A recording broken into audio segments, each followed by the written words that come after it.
சந்திப்பதிலே மிகுந்த மகிழ்ச்சி. நம் ஆண்டவர் இயேசு கிறிஸ்து இந்த புதிய நாளை ஒரு ஆசீர்வாதத்தின் நாளாக, கொடையின் நாளாகவே கொடுத்திருக்கிறார்.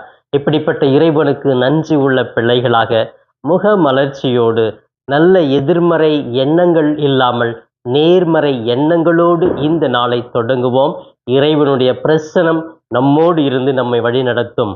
பிரியமானவர்களே, இன்று சிறப்பாக நம்முடைய தாயாம் திரு அவை நமக்கு கொடுக்கிற இன்றைய மன்னா மத்தேயு நற்செய்தி 7ஆம் அதிகாரம் 1-5 முடிய பகுதிகள்.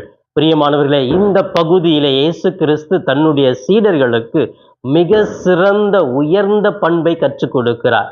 என்னுடைய சீடர்களாக நீங்கள் இருக்கிறீர்கள் என்றால் பிறரை தீர்ப்பிடாதீர்கள், அப்பொழுது நீங்கள் தீர்ப்புக்கு உள்ளாக மாட்டீர்கள்.